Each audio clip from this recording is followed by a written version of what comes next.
Mbak, ini cerita awalnya kenapa kenapa Mbak Santi termotivasi membuat sekolah alam gitu? Ini Oh awalnya gimana iya, Mbak? awalnya Mhm. karena apa ya, itu pertama memang, panggilan ya, panggilan jiwa, panggilan hati. Ya, karena memang awalnya saya dulu bikin sebenarnya untuk anak saya, ya kayak homeschooling gitu, terus kemudian ya kalau ngajain yang anak tetangga dan sebagainya. Tapi di situ akhirnya berkembang dan kami memilih memang menjadi sekolah alam, supaya memang fitrah belajarnya anak-anak itu tetap terjaga, itu aja sebenarnya. Iya. Oh, oke oke oke. Nah, ini apa namanya, menemukan, oh ternyata ada bentuk terus terang saya belum belum lama sih dengar tentang sekolah alam ini Mbak, baru baru berapa Iya, tahun terakhir baru, oh ada ya namanya sekolah alam gitu. Nah berarti kan ada iya, proses, Mbak Santi jadi menemukan tentang bentuk sekolah alam lalu merasa cocok gitu ya Mbak ya? iya, iya, Terus iya, ini, apa betul. namanya, tadi kan kayaknya Mbak Santi nyebutin ada program kayak magangnya, ini berarti sampai SMP ya sekarang ya Mbak ya? Sekolah Iya, alamnya? sampai SMP, dari TK sampai SMP. Nah berarti, ini ya sebetulnya, secara tidak langsung ini juga memakai konsep, eee, ini ya kalau saya lihat mirip-mirip sama konsepnya fasenya TMA ya, fasenya talent mapping gitu, maksudnya penemuan bakat, terus memang usia SMP ini Iya, biasanya kan dibilang sebaiknya mulai magang dan seterusnya. iya, Itu gimana Mbak? iya, memang, memang Apakah kebanyakan juga dikaitkan dari gitu sekolah gitu? alam, iya, banyak yang pakai TMA juga gitu ya. Hmm, Walaupun di situ juga memberikan kebebasan ya, tetapi memang hmm, konsepnya begitu. Karena kita di program leadership ini itu kan kita dari tingkat TK. Ya tentunya kan leadership sudah TK ya, sudah sarjana, kemudian SD. SD pun juga kalau kita ngikutin dari hadisnya Nabi kan ya anak 7 sampai 10. 10 sampai iya kan? hmm, hmm, Apa hmm, di situ kan ajarkan anak sholat itu kan mulai di situ kan 7 iya, tahun. Kemudian kalau 10 tahun nggak tentu kan udah dipukul, dalam arti kan memang perlakuannya juga beda antara 7 sampai 10 sampai 10 ke atas.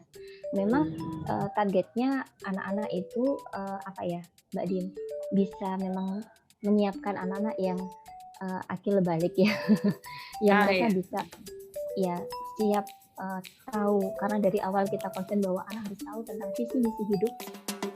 Jadi kalau visi misi hidup, kenapa sih kita ada kayak diajarkan kewirausahaan gitu ya, sehingga mereka pun juga tahu gitu ya. Sebenarnya kalau sudah balik itu eee, anak-anak sudah tahu Mbak Din, sudah balik tuh harusnya mereka sudah bisa berdiri di kaki sendiri gitu ya. Kalau orang tua ngasih tuh sodako, bahkan ada yang lucu guyonannya, waktu itu guyonannya gini, eee, "Wah jadi jadi termiskin di dunia, kenapa termiskin? Soalnya saya masih dikasih sedekah," karena dia sudah balik kan, anak-anak balik itu kan pasangan kita sudah balik ya, iya, sudah balik gitu ya. Ya mereka, kita harus menyiapkan anak-anak kita, apalagi anak-anak sekarang ya baliknya kadang lebih awal, hmm, tapi kadang tidak siap dari sisi mental ya kan. Jadi, iya iya, kita harus menyiapkan itu bahwa balik itu sudah posisinya kamu dengan guru itu sama, maksudnya dari sisi dewasa ya, tetap hormat sama guru iya, tapi posisi dewasanya itu kan sama. Akhirnya sudah terkena iya, taklif hukum, ya kan, sudah iya, terkena dosa, gitu kan, sudah ada pahala dosa di situ, udah dosa dari tanggung sendiri, gitu ya. Jadi harus kita siapkan memang, sehingga memang ini kurikulum yang harus menyiapkan, gitu ya, membantu orang tua sebenarnya hmm, sekolah itu, walaupun itu tugas orang tua ya, tapi sekolah membantu dari sisi menyiapkan mereka. Sehingga kalau kita ada program di kayak Mabit itu ya Mbak, Malam hmm, Bintang Tamu itu tiap hmm, semester, itu juga anak-anak mereka sudah dilatih kan dari sisi mereka mandiri gitu ya. Kelas 1 mungkin harus ada yang nangis, dan itu yang bisa jadi IO-nya siapa? IO-nya adalah kakak-kakak kelas 6. Saya hmm, dulu jadi IO kayaknya waktu kuliah deh ya. Mereka udah bisa jadi IO Mbak, gitu. Ya kelas 6 itu karena itu juga syarat mereka lulus ya. Mereka sudah bisa merancang program program Mabit itu mereka sudah membuat gimana games yang ada faedahnya, maksudnya kayak game leadership ya Mbak, itu mereka sudah bikin dan mereka rapat sama gurunya, jadi mereka jadi satu tim yang tangguh lah ya. Itu untuk adik-adik kelasnya. Nah, sebenarnya mereka kenapa bisa begitu? Karena sudah ada stepnya. Stepnya adalah ketika mulai kelas 3 sudah ada pemilihan kalau kita namakan Amir. Amiroh itu sih kami sendiri sih ya dari sekolah Mutiara Rahmat sendiri.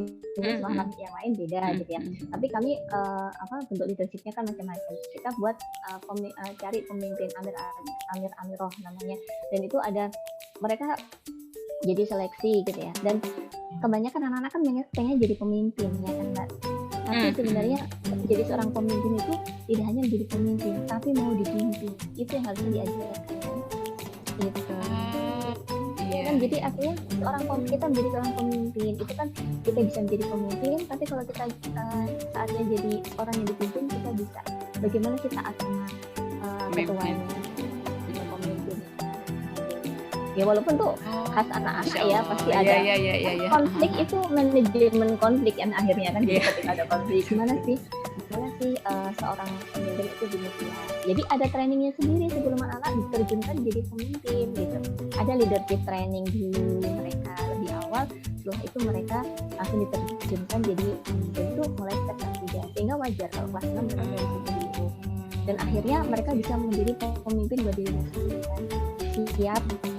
Kemudian ada materi ini penyiapan balik itu sudah dimulai kita kasih dari kelas 3. Apa sih balik itu bagaimana sih orang yang balik dan sebagainya itu sudah disiapkan gitu-gitu ya tanda tanyanya kemudian apa sih tanggung jawabnya begitu sehingga kemarin alhamdulillah Mbak Din ya ini ya alhamdulillah ya juga dukungan guru-guru anak saya pertama kali ini balik kan ketika ini SMP ya yang laki-laki dan itu jadi saya bisa memberikan pelukan pertama ibaratnya kan nasihat pertama ketika dia balik dan dia ditanyakan ibu apa ya bisnis apa yang aku lakukan ya tambahan lagi gitu katanya gitu yang dia tahu bahwa apa ya aku harus bisa cari uang sendiri gitu sebelumnya mereka dia sudah jadi anak-anak kelas 6 juga ketika lulus ada tidak hanya ujian nasional tetapi mereka ada program bisnis gitu. Jadi ada Mbak Din yang sudah punya program bisnisnya dia nawarkan ke tetangga di wali murid yang cerita ya nawarkan tetangga bahkan ada yang kreatif nawarkan di IG dan itu laku banyak katanya begitu. Jadi tapi macam-macam kan ya itu dari anak-anak kan setiap anak unik itu yang kita pegang Mbak Dini. Setiap anak unik dia punya gaya belajar masing-masing gitu ya. Jadi guru memang harus bisa merancang juga bagaimana sih semua gaya belajar itu juga bisa terpenuhi gitu. Itu aja Mbak Dini. Iya, Masya Allah ini komprehensif sekali ya. Apa tadi ya? Oh ini Mbak. Jadi penasaran tentang ini bagian mengajarkan visi misi hidup, leadership sama mental bisnis itu apakah tadi Mbak Tati bilang bertahap ya, maksudnya tidak dari kelas 1-nya diajarkan baru kelas 3 seperti itu atau yang dari kelas 1 ada bentuk lainnya gitu. Ada bentuk lain, bahkan dari TK pun juga ada kan materi leadershipnya ada. Ya, kalau yang dari kelas 3 itu untuk menjadi pemimpin kelompok tadi leadershipnya ini. Ya kalau TK itu kan kalau sebenarnya leadership itu kan kemandirian ya maksudnya kan walaupun belum ya tapi kan iya sih ya. Itu kan kayak gitu kan ya. Bukan dibayangin leadership yang ini ya. Iya. Tapi dari mulai SD sebenarnya sih ada tentang leadership itu. Tapi ya sesuai dengan usia. Iya.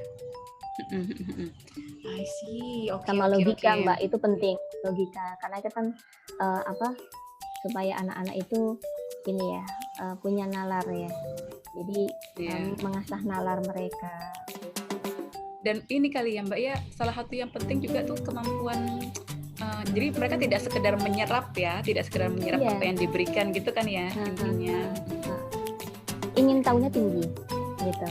Bahkan ada ini ya anak kebutuhan khusus karena kita juga sekolahnya inklusi ya jadi anak-anak kebutuhan khusus gitu yang bikin terharu pagi-pagi ya ada namanya juga yang itu yang saya ceritain yang bapak bersih itu sakit kan nah yang anak-anak apa inisiatif mereka ambil sapu bersih-bersih sendiri gitu walaupun mereka juga ada ya mereka bersih-bersih sendiri ada di setiap kelas cuma bapak yang karena kan halamannya kan juga luas, kita kan juga Mm-mm. ada ya yang membantu untuk menyapu, untuk membersihkan. Nah itu satu hari sakit. Yang bikin terharu Mbak Din, anak-anak yang kebutuhan khusus itu ada juga 2 itu mereka ambil gerobak, terus kemudian pungut itu gitu kan daun-daun, kemudian dimasukkan ke sampah organik gitu ya, dan ya nggak ada yang nyuruh kan ya, inisiatif kenapa loh. Setelah itu ternyata ya kan anak kebutuhan khusus macam-macam ya di sini juga ya, karena memang namanya Pak Rifainya sakit gitu, karena mereka melihat istilahnya daun-daun berguguran kan banyak, jadi sudah sudah ada panggilan gitu kan Oh untuk iya iya iya. membersihkannya. Peduli gitu loh Mbak ya. Ya peduli. Sebenarnya yang kita bentuk itu kan kepedulian itu kan Mbak Dini. Iya. Ya Iya kan? iya. Itu kan penting. Kepedulian kepada sesama, kepedulian kepada lingkungan. Peduli dan inisiatif ya kalau yang saya lihat Iya. maksudnya. Jadi mereka tahu itu harusnya ada yang perlu dibantu, ada yang perlu dibetulkan, dan mereka mau langsung bergerak gitu. Kan kadang-kadang ada anak yang nunggu, kadang-kadang ada yang model yang nggak ada yang nyuruh kok gitu kan ya. Iya. Seperti itu. Nah, ya. itu memang sebuah proses ya, sebuah proses menanamkan itu gitu. Jadi kan memang dalam keberanian mereka untuk berinisiatif gitu kan, itu kan harus dihargai ya. Sekalipun tuh mungkin ada yang salah lah atau ya seperti itu kan, jadi dekat ya, tapi kan dihargai, dari situ mereka bisa belajar. Jadi peduli. Bahkan ketika ada temennya gitu ya sedang kesulitan gitu ya, apa sih yang bisa dibantu, menawarkan itu gitu loh. Walaupun ada juga yang ya namanya anak-anak itu kan macam-macam gitu ya. Tapi kan ketika atmosfer sekolah atau lingkungan itu membentuk seperti itu, positif gitu loh, itu kan juga akan terbawa bahwa ketika mereka sedikit aja, misalnya kayak gini kan, tanah kena air hujan itu kan apa Mbak, menggenang ya. Oh ya. Kemudian kami ada juga yang anak disleksi ya waktu itu, dia itu tiba-tiba ambil gerobak bapak biasanya, kemudian sama itu dikasih batu kerikil gitu, ngambil dari sana gitu sama tangan-tangan. Dan ketika ditanya apa ini supaya orang nggak kepleset, supaya orang nggak becek gitu, genangan kecil Mbak, itu Masya Allah kan ya, kan dia melihat biasanya kan bapak yang bertugas di kebun gitu ya, jadi kan melihat, jadi semua itu memang harus jadi teladan memang, karena untuk penanaman akhlak tuh nggak bisa hanya diomongkan kan, tapi kan harusnya teladan ya, teladan gitu. Oh ya Allah, ya oke, lanjut Mbak. Nah kalau menurut pengalaman Mbak Santi ini berarti sudah berapa tahun ya Mbak sekolah alamnya ya? 10 tahun Mbak, dari 2010 kita nggak ada kelas, maksudnya kelasnya masih di bawah pohon, jadi cuma satu rumah pohon sama pelataran itu kelasnya. Oh ya jadi, Allah. Kalau hujan ya ke rumah saya deh gitu ya. Kebetulan kan lokasinya di belakang rumah saya, jadinya di teras rumah saya gitu. Jadi kalau nggak hujan ya mereka memang benar-benar gelar tikar gitu kan, belakang itu kan memang kayak hutan gitu ya, jadi banyak pohon lah ya, jadi di bawah pohon. Cuma memang harus ada kan, memang kalau di bawah kan harus ada standarnya ya, kalau harus ada kelas lah, terus berkembang akhirnya ada kelas gitu. Tapi sebenarnya kan bahwa namanya sekolah alam itu ketika pembelajaran itu kan belajar bersama alam, jadi bisa jadi kan bisa kita menghadirkan fakta ke kelas itu, atau anak-anak langsung kita ajak juga ke keluar ya. Iya. Nah iya, selama ini tuh pastinya kan Mbak Santi udah interaksi banyak dengan orang tua ya. Nah biasanya orang tua tuh memilih memasukkan anaknya ke sekolah alam ini biasanya karena alasan apa gitu Mbak? Yang paling umum. Iya. Kebanyakan ya memang melihat bahwa ini supaya belajar asik itu aja. Saya pengen anak-anak belajar asik ya, kalau kita sering wawancara, belajar asik ya kan. Karena kalau tagline sekolah kami kan melejitkan potensi anak tanpa beban gitu. Artinya bukan berarti terus anak nggak ada sama sekali beban nggak ya, tetapi yang itu harus sesuai dengan fisiknya gitu ya. Jadi kalau ketika ingin belajar asik anaknya gitu ya, ada juga yang memang ingin bahwa anak-anak menjadi anak-anak yang peduli, akhlaknya gitu, bagus gitu. Sebenarnya kita juga ada kayak menghafal Quran juga ada Mbak. Ya, tapi di sini kan bagaimana pertama tuh membentuk kesadaran dulu. Jadi anak-anak tuh memang cinta sama Al-Quran, gitu. Cinta sama Al-Qurannya, bukan menjadi sebuah apa ya, oh harus hafal Quran enggak kan? Tapi kan kalau mereka sudah ditumbuhkan cinta, kesadaran, sebenarnya kan di fitrah anak-anak usia dini kan ya, bagaimana menumbuhkan fitrahnya ya. Itu sebenarnya, sehingga ketika anak-anak udah SD gitu ya, mereka juga ada kontrol ibadah. Jadi mereka itu sholat ya, atau sholatnya dengar azan langsung sholat. Itu bukan karena disuruh-suruh kan, tapi karena memang sudah ada, memang kita memang sholat gitu. Jadi kan yang ingin kita bentuk itu kan apa? Semua itu harus merasa diawasi oleh Allah. Itu kan yang penting kan gitu.